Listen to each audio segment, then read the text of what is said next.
যে যে রাজনৈতিক দলেরই বন্ধু হন, সদস্য হন, নেতা হন, প্রত্যেকের প্রতি আমরা সম্মান প্রদর্শন করব।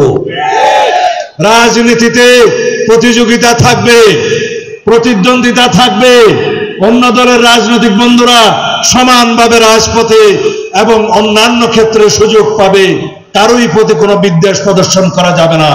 তাহলে পরেই আমরা রাজনীতিতে ভালো সাংস্কৃতিক চর্চা গড়ে তুলতে পারবো।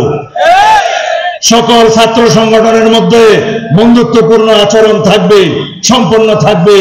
সকল শ্রমিক সংগঠনের মধ্যে বন্ধুত্বপূর্ণ আচরণ থাকবে, রাজনৈতিক চর্চা থাকবে, সম্পর্ক থাকবে। কোন রকমের কোন ঈর্ষা, বিদ্বেষ, সংঘর্ষ, ক্লেশ কখনো হতে পারবে না। আমাদের রাজনীতিতে আমরা বহুমতকে শ্রদ্ধা করব। আমাদের রাজনীতিতে আমরা সকল রাজনৈতিক দলের, সকল রাজনৈতিক শ্রেণীর কথা বলার অধিকারকে আমরা প্রোটেকশন দেব, সংরক্ষণ করব।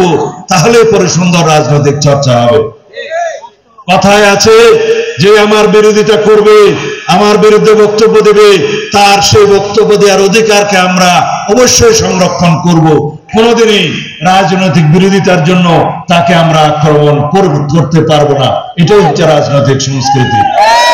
আর আওয়ামী লীগের সংস্কৃতি কি ছিল? তাদের বিরুদ্ধে কথা বললেই বলতো এরা রাষ্ট্রদ্রোহী। আওয়ামী লীগের যে কোনো সন্ত্রাসী কর্মকাণ্ডের বিরুদ্ধে বক্তব্য দিলেই বলতো একে সাইবার সিকিউরিটি অ্যাক্টে গ্রেফতার করো।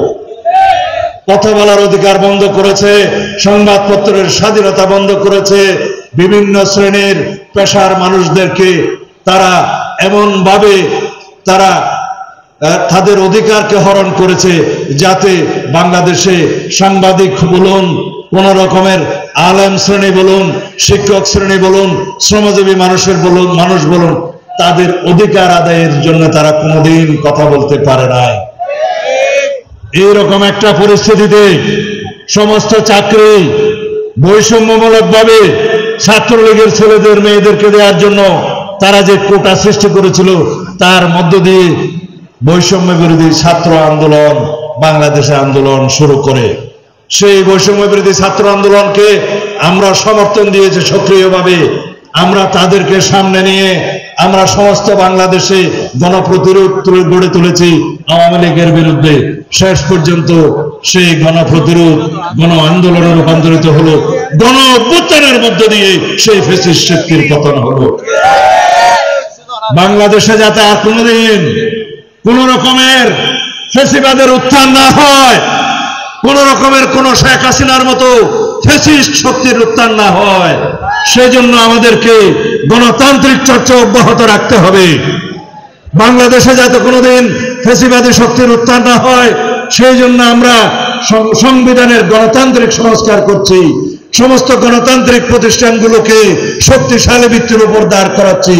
তার মধ্য দিয়ে বাংলাদেশে এমন গণতন্ত্র প্রতিষ্ঠা হবে, কোনোদিন বাংলাদেশে ব্যক্তি স্বৈরতন্ত্রের প্রবর্তন হবে না, স্বৈরতান্ত্রিকতার কোনো সুযোগ থাকবে না, কোনো ফ্যাসিবাদের উত্থান হবে না, কোনো ব্যক্তি ফ্যাসিস্টের উত্থান হবে না ইনশাআল্লাহ।